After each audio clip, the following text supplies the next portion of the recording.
हमारी कंपनी के सबसे बड़े प्रोजेक्ट को तुमसे वापस लिया जा रहा है और साथ ही अब तुम इस फैमिली बिजनेस से अलग रहोगे। तुम्हारा अब गिल्ड कंस्ट्रक्शन से कोई वास्ता नहीं होगा। I hope that is clear.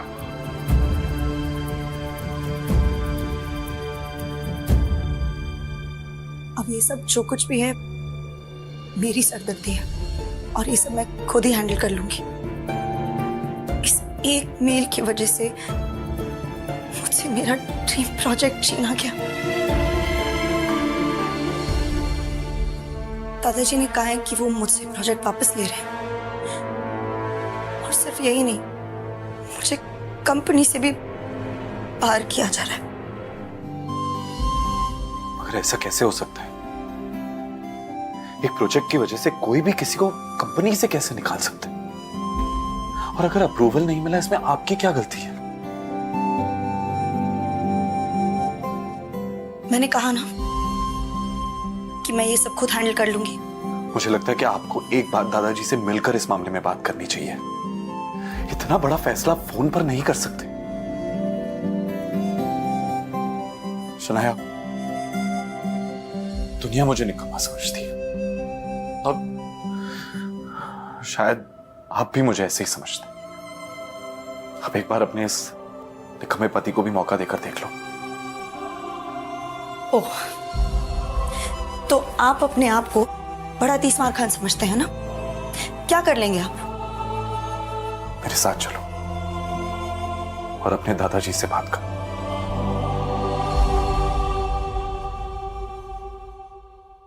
चलो। कुछ ही देर में वो दोनों शनाया के दादाजी आनंद गिल के ऑफिस में थे। Shanaya, Aahan, sit down.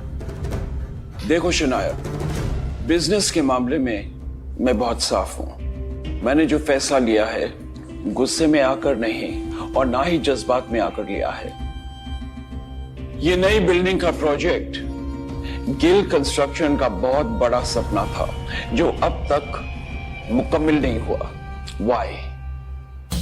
दादाजी, आई फील लाइक क्योंकि तुमसे ये काम नहीं हो पा रहा।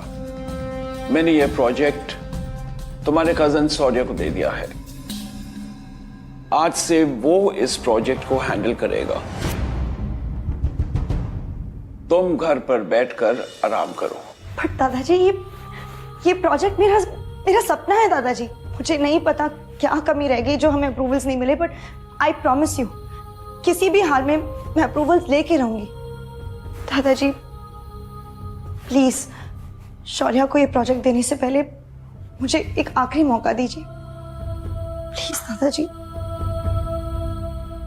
ठीक है, मगर ये काम आज ही होना चाहिए। I hope I am clear on that. जी दादाजी, एब्सोल्युटली।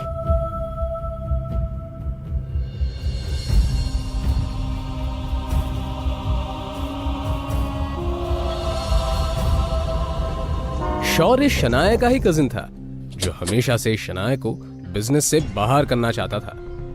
उसकी हसरत थी कि एक दिन वो इस बिजनेस एम्पायर को हासिल कर ले और इसके लिए शनाया को वो हर हाल में पीछे छोड़ना चाहता था।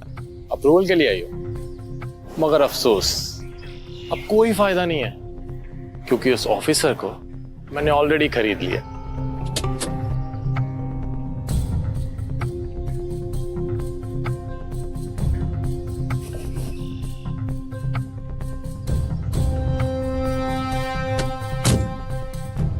बाइक पे तो बड़ी मस्ती कर रहे थे। मिस्टर सक्सेना,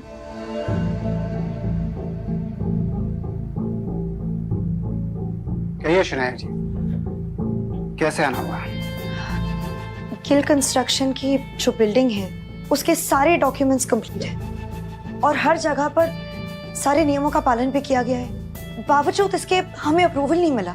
क्या मैं आपसे पूछ सकती हूँ कि आपने ऐसा क्यों किया? मैंने इन्हें ऐसा करने बोला था। कामिनी, तुम यहाँ? हाँ, मैं यहाँ, मैं यही काम करती हूँ।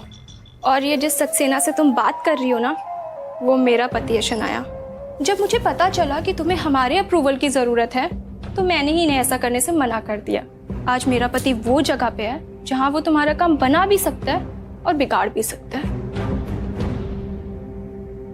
लेकिन तुम तो बहुत पैसे वाली हो ना शनाया, तो जाओ करवा लो अपना काम, जिससे भी करवा सको। कामिनी, जो कुछ भी हुआ वो सब मेरी गलती थी। मैं बहुत नासमझ थी। प्लीज अगर हो सके तो सब भूल जाओ। मैं नहीं भूल सकती शनाया, मैं नहीं भूल सकती उस दिन को शनाया, जिस दिन मेरी शादी तय हुई थी और ये बात मैं तुम्हारे साथ सारी सहेलियों को बता रही थी, और तुमने मेरे बेरोजगार पति के बारे में सुनकर सबके सामने उसका मजाक उड़ाया था और मेरा भी मजाक उड़ाया था।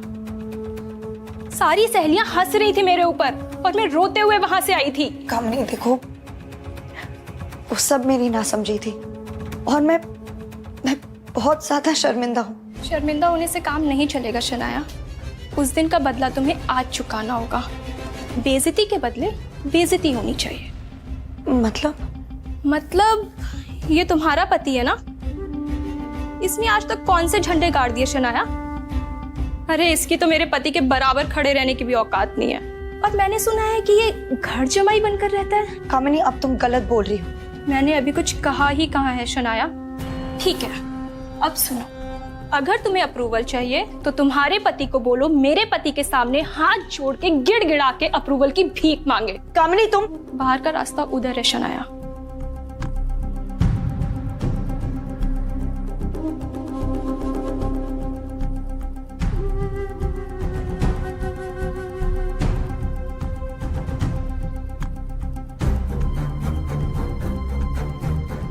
उफ, शायद काम हुआ नहीं। So sad. अब तो तुम्हें प्रोजेक्ट मेरे हवाले करना होगा। और तो और आनंद दादू की नजरों में भी अब तुम किसी काम की नहीं रही। अब तो तुम्हें कंपनी भी छोड़नी पड़ेगी। तुम बिल्कुल टेंशन मत लो, मैं हूं ना, मैं सब संभाल लूंगा। तुम बस घर पर आराम करो अपने उस निकम्मे पति के साथ, उसकी निकम्मी बीवी बनकर। और वो तुम्हारा पति कहाँ रह गया? वापस नहीं आया तुम्हारे साथ?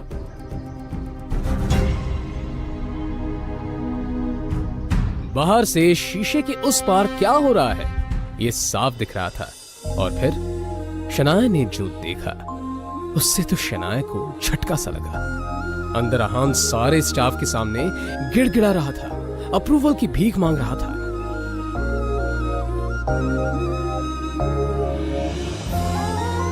सचमुच बहुत प्यार करता है तुमसे, तुम्हारे लिए कुछ भी कर सकता है। वैसे कहां से मिला तुम्हें ये?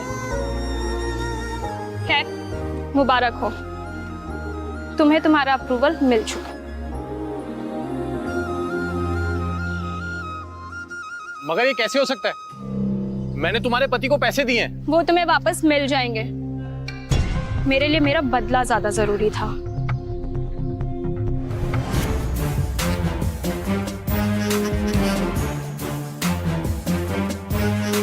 आप क्या समझते हैं खुद को?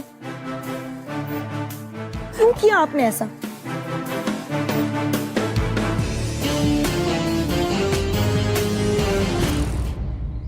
तुझे क्या लगता है कि तेरे ऐसा करने से शनाया को सब कुछ वापस मिल जाएगा?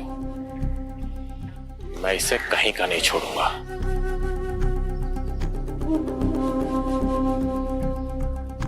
तू क्या?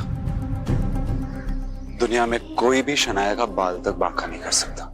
ओह, मगर कब तक साथ देगा तो शनाया का? देखता जा, मैं तेरा और शनाया का रिश्ता ही खत्म कर दूंगा। कोशिश कर ले, चल जाएगा।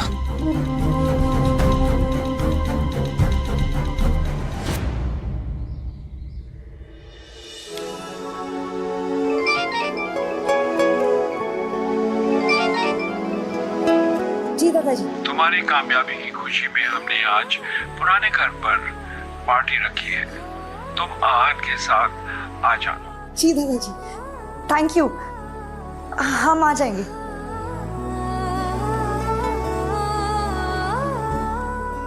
क्या वो दादाजी ने पुराने घर में पार्टी रखी है और हम दोनों को बुलाया है।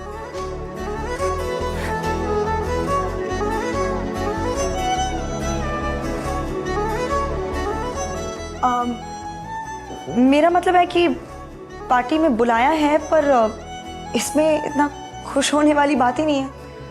उन्होंने कहा है कि आप सिर्फ हमें छोड़ने चलेंगे बस। आहान भी अंदर ही अंदर काफी खुश था, मगर उसने ये अपने चेहरे पर जाहिर नहीं होने दिया।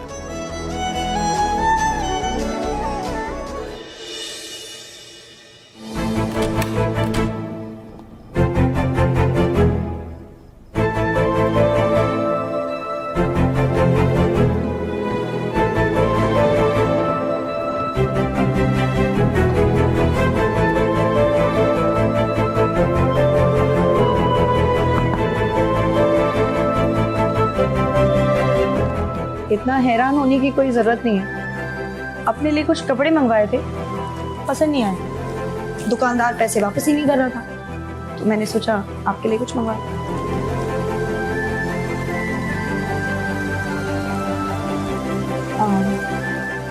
चलते हुए पहन लीजिएगा।